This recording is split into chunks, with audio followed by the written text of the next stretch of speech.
आज भी लोग याद करते हैं।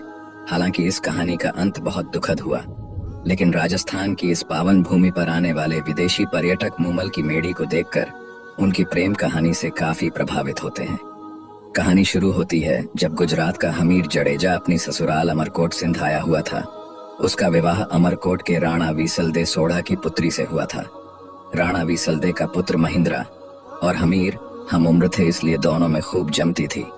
साथ खेलते, खाते, पीते, शिकार करते और मौज करते। एक दिन दोनों शिकार करते समय एक हिरण का पीछा करते करते दूर लोद्रवा राज्य की काक नदी के पास आ पहुंचे। उनका शिकार हिरण अपनी जान बचाने काक नदी में कूद गया। दोनों ने यह सोच कि बेचारे हिरण ने जल में जल शरण ली है, अब उसे क्या मारना। शिकार छोड़ जैसे दोनों ने इधर उधर नजर दौड़ाई तो नदी के उस पार उन्हें एक सुंदर बगीचा, उसमें बनी एक दुमंजिली झरोखेदार मेढ़ी दिखाई दी। इस सुनसान स्थान में इतना सुहावना स्थान देख दोनों की तबीयत प्रसन्न हो गई। अपने घोड़े नदी में उतार दोनों ने नदी पार कर बागीचे में प्रवेश किया। इस वीरानी जगह पर इतना सुंदर बाग देख दोनों आश्चर्यचकित थे कि अपने पड़ोस में ऐसा नखलिस्तान, क्योंकि अभी तक तो दोनों ने ऐसे नखलिस्तानों के बारे में सौदागरों से ही चर्चाएं सुनी थी। उनकी आवाजें सुन मेढ़ी में बैठी मूमल ने झरोखे से नीचे झांक कर देखा तो उसे गर्दन पर लटके लंबे काले बाल, भौहों तक तनी हुई मूछें, चौड़ी छाती और मांसल भुजाओं वाले दो खूबसूरत नौजवान अपना पसीना सुखाते दिखाई दिए। मूमल ने तुरंत अपनी दासी को बुलाकर कर कहा, नीचे जा, नौकरों से कह इन सरदारों के घोड़े पकड़े, वो इनके रहने खाने का इंतजाम करे। दोनों किसी अच्छे राजपूत घर के लगते हैं, शायद रास्ता भूल गए हैं, इनकी अच्छी खातिर करो। मूमल के आदेश से नौकरों ने दोनों के आराम के लिए व्यवस्था की, उन्हें भोजन कराया। तभी मूमल की एक सहेली ने आकर दोनों का परिचय पूछा। हमीर ने अपना वो महिंद्रा का परिचय दिया और पूछा कि तुम किसकी सहेली हो, ये सुंदर बाग व झरोखेदार मेढ़ी किसकी है, और हम किस सुलक्षिणी के मेहमान हैं। मूमल की सहेली कहने लगी, क्या आपने मूमल का नाम नहीं सुना, उसकी चर्चा नहीं सुनी। मूमल जो जगह प्यारी मूमल के नाम से पूरे माड़ अर्थात जैसलमेर देश में प्रख्यात है, जिसके रूप से यह सारा प्रदेश महक रहा है, जिसके गुणों का बखान यह काक नदी कल कल कर गा रही है। यह झरोखेदार मेढ़ी और सुंदर बाग उसी मूमल का है जो अपनी सहेलियों के साथ यहाँ अकेली ही रहती है। कहकर सहेली चली गई। तभी भोजन का जूठा थाल उठाने आया। नाई बताने लगा, सरदारों आप मूमल के बारे में क्या पूछते हो, उसके रूप और गुणों का तो कोई पार ही नहीं। वह शीशे में अपना रूप देखती है तो शीशा टूट जाता है, श्रृंगार कर बाग में आती है, चांद शर्मा कर बादलों में छिप जाता है। उसकी मेढ़ी की दीवारों पर कपूर और कस्तूरी का लेप किया हुआ है। रोज ओखलियों में कस्तूरी कुटी जाती है। मन मन दूध से वह रोज स्नान करती है। शरीर पर चंदन का लेप कराती है। मूमल तो इस दुनिया से अलग है, भगवान ने वैसी दूसरी नहीं बनाई। कहते कहते नाई बताने लगा, अखन कुंवारी मूमल पुरुषों से दूर अपने ही राग रंग में डूबी रहती है। एक से एक खूबसूरत, बहादुर, गुणी, धनवान, जवान, राजा, राजकुमार मूमल से शादी करने आए, पर मूमल ने तो उनकी ओर देखा तक नहीं। उसे कोई भी पसंद नहीं आया। मूमल ने प्रण ले रखा है कि वह विवाह उसी से करेगी जो उसका दिल जीत लेगा, नहीं तो पूरी उम्र कुंवारी ही रहेगी। कुछ ही देर में मूमल की सहेली ने आकर कहा कि आप दोनों में से एक को मूमल ने बुलाया है। हमीर ने अपने साले महिंद्रा को जाने के लिए कहा, पर महिंद्रा ने हमीर से कहा, पहले आप। हमीर को मेढ़ी के पास छोड़ सहेली ने कहा, आप भीतर पधारें, मूमल आपका इंतजार कर रही है। हमीर जैसे ही आगे चौक में पहुंचा तो देखा आगे उसका रास्ता रोके एक शेर बैठा है, और दूसरी ओर देखा तो उसे एक अजगर रास्ते पर बैठा दिखाई दिया। हमीर ने सोचा, मूमल कोई डायन है और नखलिस्तान रचकर पुरुषों को अपने जाल में फंसा कर मार देती होगी।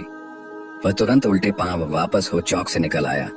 हमीर व महिंद्रा आपस में बात कर रहे थे कि तब तक मूमल की सहेली आ गई और महिंद्रा से कहने लगी, आप आइए, मूमल आपका इंतजार कर रही है।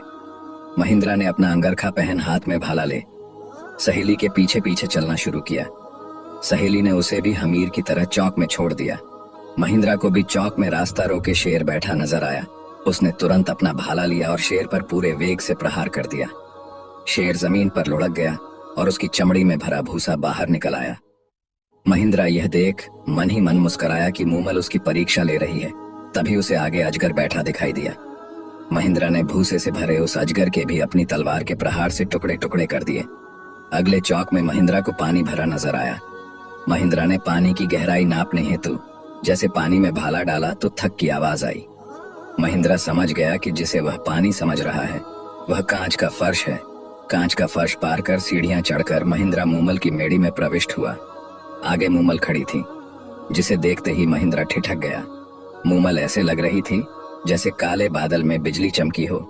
एड़ी तक लंबे काले बाल मानो काली नागिन सिर से जमीन पर लौट रही हो। चंपे की डाल जैसी कलाइयां, बड़ी बड़ी सुंदर आंखें, ऐसे लग रही थी जैसे मद भरे प्याले हो। तपे हुए कुंदन जैसा बदन का रंग, वक्ष जैसे किसी सांचे में ढाले गए हों, पेट जैसे पीपल का पत्ता अंग अंग जैसे उफन रहा हो।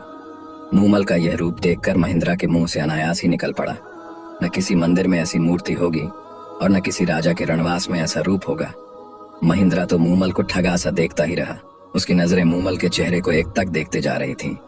दूसरी ओर मूमल मन में कह रही थी, क्या तेज है इस नौजवान के चेहरे पर, और नयन तो खंजर है।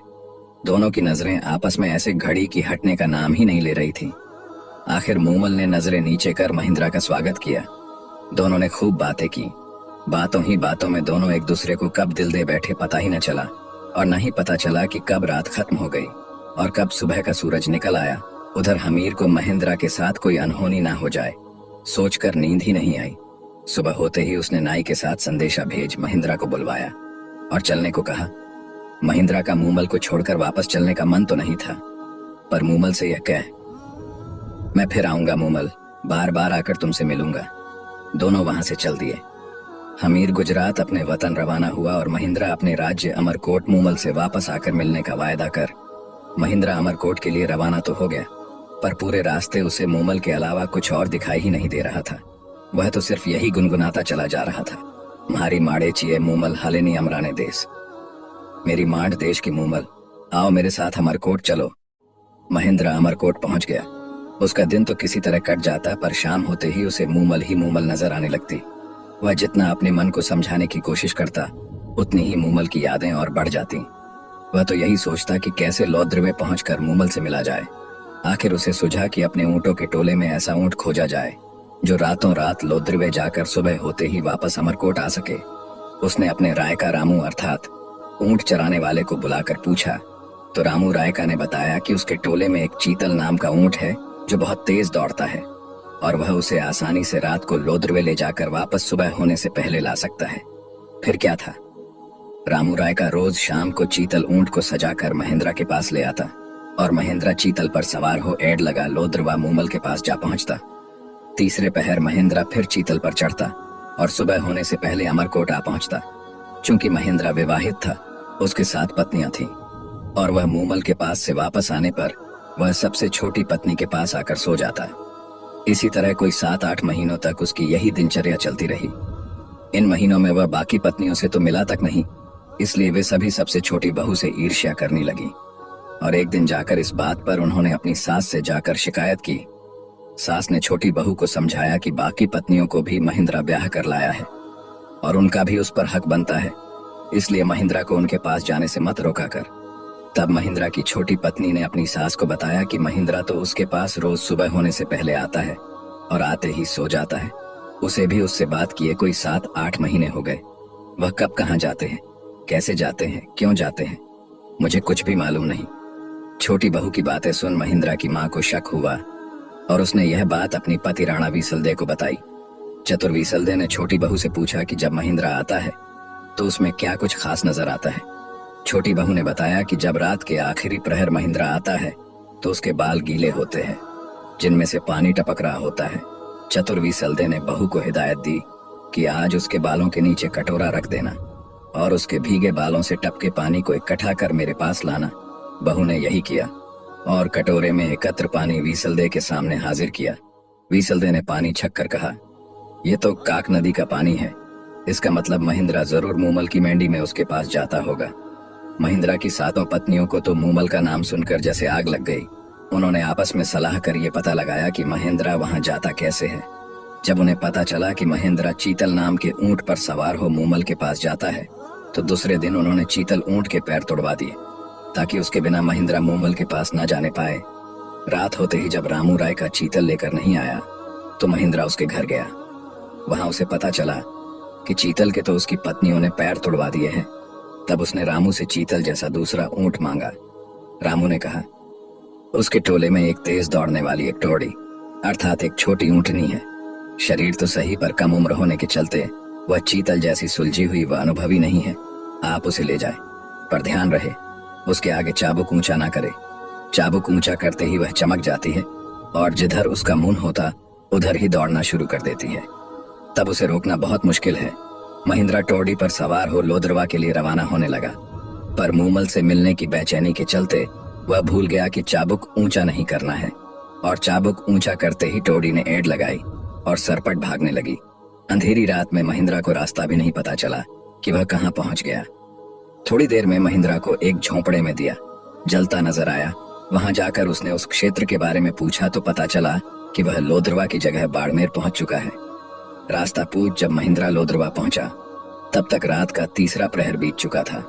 मूमल उसका इंतजार कर सो चुकी थी। उसकी मेंढी में दिया जल रहा था। उस दिन मूमल की बहन सुमल भी मेंढी में आई थी। दोनों की बातें करते करते आंख लग गई थी। सहेलियों के साथ दोनों बहनों ने देर रात तक खेल खेले थे। सुमल ने खेल खेल में पुरुषों के कपड़े पहन पुरुष का अभिनय किया था, और वह बातें करती करती पुरुष के कपड़ों में ही मूमल के पलंग पर उसके साथ सो गई।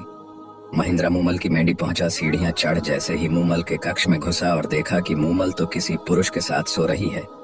ये दृश्य देखते ही महिंद्रा को तो लगा जैसे उसे एक साथ हजारों बिच्छुओं ने डंक मार दिया हो।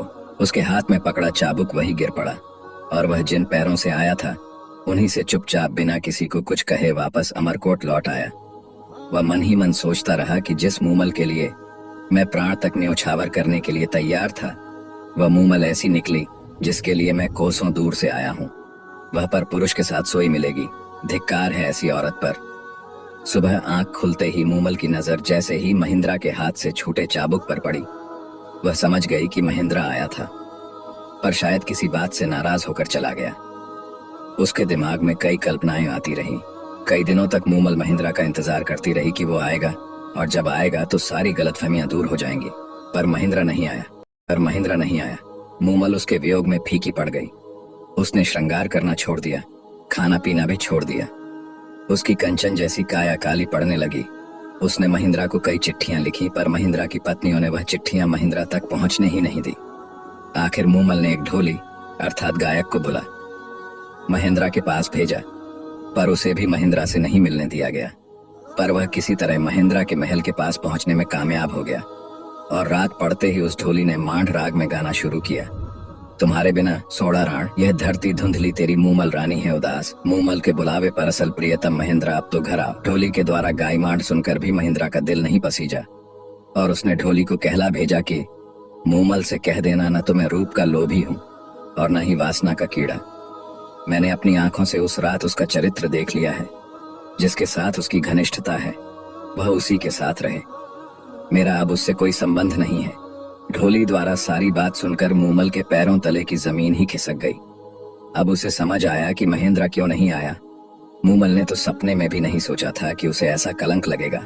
उसने तुरंत अमरकोट जाने के लिए रथ तैयार करवाया, ताकि अमरकोट जाकर महिंद्रा से मिल उसका वहम दूर किया जा सके, और वह बता सके कि वह कलंकिनी नहीं है और उसके सिवाय उसका कोई नहीं।